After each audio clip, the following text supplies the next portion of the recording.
is the news at 6. First, the highlights.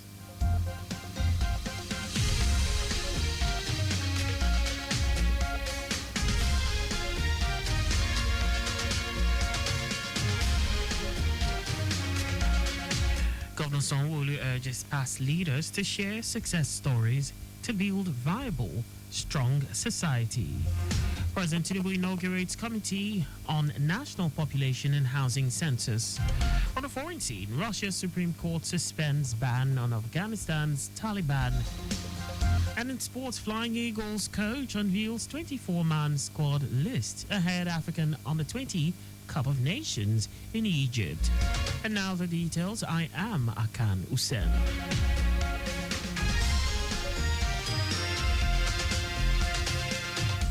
Nigeria needs new leadership traits to drive progress and build a strong, viable society with leaders who prioritize merit, innovation, and the welfare of citizens over personal gain or longevity in power. Governor Babajide Sanwo-Olu stated this on the second day of the Leadership Summit organized by the Lagos State Lateef Jakonde Leadership Academy in Lekki with the theme Transformative Leadership, Development Responsive, Adaptive and Inclusive Models. Governor Sanwo-Olu, who was represented by the Deputy Governor Obafemi Hamzat, urged past leaders to share their success stories with their successors to enable them confront present-day challenges, with a call on the followers to also desist from accepting pittance in the name of stomach infrastructure. That's what we do in Lagos. So that's why we have the Governors Advisory Council, former governors, former this, that. They will advise and say, oh, we made these decisions. We made these decisions, and the reality is that it was not great at the time, but these are the mistakes we made. So what we are saying is, how do we learn from ourselves? How do we learn from past mistakes? How do we grow leadership based on ideas, not on aggressive and toxic criticisms? The governor called for attitudinal change from every individual to reinforce the values and ethos that support the renewed hope agenda of President Bola Tinubu's administration for a new Nigeria. Speaking in an interview, Executive Secretary Lateef Jakonde Leadership Academy, Aisat Agbaje Okwade, stated that the summit has brought about networking and tons of ideas on leadership. In the summit, which was attended by 90% of the academy, fellow alumni, as the new core of fellows is expected to commence their community development projects soonest. So it's beyond all them taking home. Someone just said in the room how they were able to network at the last summit and also bring on new people into their project. So apart from that, there's a networking opportunity here. There are strong conversations going on here. You are in the room with people you want to see on a daily basis, and things are just changing. The summit was attended by 90% of the Academy Fellows alumni, and the new fellows are expected to commence their community development project soonest. Lagos State government has charged the leadership of professional bodies in the real estate sector to support the drive to reduce the rent burden on Lagosians and shun the prevalent illegal fees in the real estate business. The bodies are the Nigerian Institution of Estate Surveyors and Valuers, Real Estate Developers Association of Nigeria, and Association of Estate Agents in Nigeria. Commissioner for Housing, Moruf Akinderu Fatai, said the aim of engaging all stakeholders is to strengthen the working relationship between the state government and professional bodies for the benefit of Lagosians. He emphasized that the government is concerned about the challenges faced by families in securing and retaining rental accommodation in the state with unpleasant rent increment and illegal estate transaction fees. The Hospital Transformation Support Initiative team from the Lagos State Health Service Commission, HSC, has visited Randall General Hospital Surulere, Maternal and Child Center MCC, Gbaja, and Femi Gbajabiamila General Hospitals in Surulere. Commendations were showered on the medical director and CEO Olumide Shojiri for effective healthcare services in all 3 hospitals. The purpose of the visit by the HSC team was to assess the current state of infrastructure, monitor ongoing improvements, and evaluate quality of services being delivered across the 3 facilities, all located at Surulere. During the visit, the team lead and the permanent secretary of the commission, Ademuyiwa Eniayewu, expressed satisfaction with the commendable efforts and remarkable achievements recorded under the leadership of the medical director and his dedicated team. He acknowledged the progress made so far and encouraged the hospital management to address identified areas requiring urgent attention to further enhance the quality of healthcare services offered to the public. Wife of the President, Oluremi Tinubu, has called on traditional rulers in Ondo State to help eradicate female genital mutilation, hepatitis B, and other diseases affecting women in the state. Mrs. Tinubu made the call during a meeting with members of the Ondo State Council of Obas in Akure, the state capital, as part of her visit to the state on Thursday. She also urged them to support her advocacy in tackling pressing health challenges affecting Nigerian women, including the elimination of mother-to-child transmission of HIV/AIDS, hepatitis B, syphilis, and tuberculosis, among others. Mrs. Tinubu also flagged off the southwest leg of the Renewed Hope initiative as part of efforts to improve the well-being of women and girls across the country, announced plans to distribute no fewer than 10,000 professional kits comprising Crocs and scrubs to nurses and midwives in the southwest region. And now to the rest of the stories. President Bola Tinubu has inaugurated a high-level committee on the forthcoming national population and housing census. Announcing this in a statement, presidential spokesman Bayo Ononuga said the committee will submit an interim report within 3 weeks.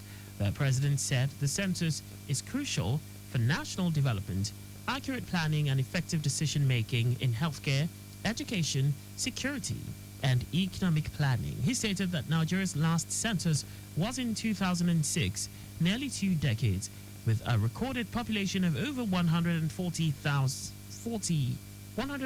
million. President Tinubu stressed the pivotal role of a technology-driven process in ensuring credible and verifiable results and the need for collaboration among all relevant agencies and stakeholders. He underscored the critical financing factor in the exercise, urging the members to look at domestic and even international resources. Ekiti State Governor Biodun Oyebanji has restated the commitment of the state government to ensuring that operations of the Ekiti Agro-Allied International Cargo Airport meets international standards in terms of facilities, safety, and management in order to make it attractive for local and international air travels. This, he said, informed the decision of the state government to engage the services of a renowned airport facility manager for the management and operation of the new airport ahead of the commencement of scheduled commercial flight operations. Governor Oyebanji made the declaration in his office while receiving top officials of the Airport Facility Management Company, AAC Management Limited, led by the Managing Director, Christoph Pennick, in his office in Ado-Ekiti. He said his administration had deliberately taken aviation as a major catalyst for growth and development in a bid to actualize the shared prosperity agenda of his government. The West African Examinations Council, WAEC, has announced the commencement of its first ever computer-based West African Senior School Certificate Examination, CBWASC, for school candidates, set to begin on April 24 and end on June 20. Head of its Nigerian National Office, Amos Dangote, who made this known during a press briefing in Lagos, highlighted the council's preparedness for this year's examination and the innovative steps being taken to uphold academic integrity and improve service delivery. Dangote revealed a significant rise in participation, with 1.9 million candidates registered from over 23,000 schools across Nigeria. According to him, Candidates will sit for 74 subjects comprising 196 individual papers with the support of approximately 26,000 trained senior secondary school teachers serving as supervisors. Dangote reaffirmed the use of the National Identification Number, NIN, as part of the registration process, aligning with federal directives while ensuring it does not hinder access for candidates. Now to foreign news.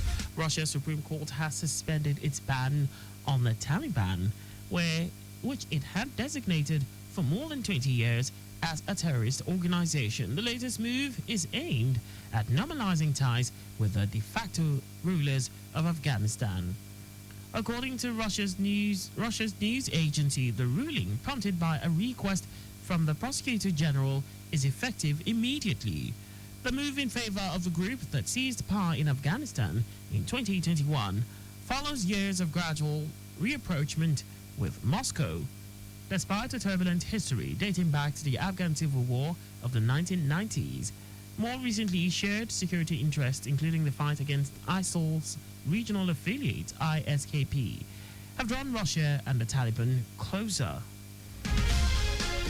And now sports. Now, Flying Eagles head coach Ali Zubairu has selected first-choice goalkeeper Ifeanyi Harcourt, defender and captain Daniel Bamayi, midfielder Sulaiman Alabi Jojo, and forward Barubo Ariehi among a squad of 24 for this year's Africa Under-20 Cup of Nations taking place in Egypt.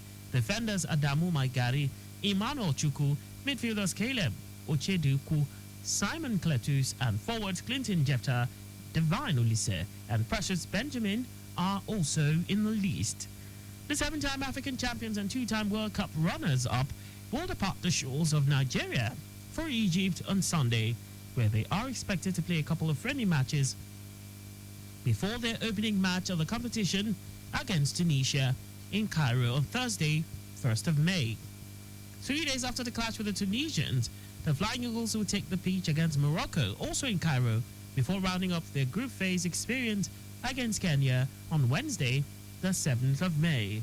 All 4 semi-finalists at the tournament in Egypt will fly Africa's flag at this year's FIFA Under-20 World Cup in Chile between 27th of October and 19th October.